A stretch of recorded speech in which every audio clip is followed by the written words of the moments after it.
Ачтайхан ээжийнхэн асрал харил амин зүрхэндэн дэдэлж явна хөө амин зүрхнийхэн тэрл хараараа амтны урсыг харлиж явна хөө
хамт заяасаа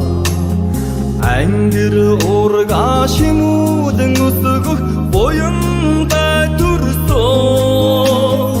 атар хэрийн анхидэн цэцгийн үнэр шингэсэн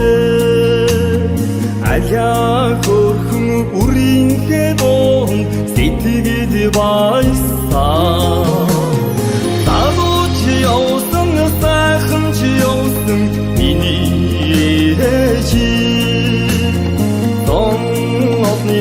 хайрыг татсан миний ээж живхийг чинь үнэрлээ тайтгардаг ээжтэй хүн байж жихүүн салхинд ганхаад уйлд суугаад яах вэ? Жижиг баривчийг чинь үнсгээд сүү өргөдөг ээжтэй хүн байж жиндих чаврын үзүүт нулимсан хийсгээд яах нь вэ? Хоногийн шүмдөн бүүэн дуу зүрхэндээ аялах хорвоогийн хоёр дахь нар ичээтэл гүйгээд өч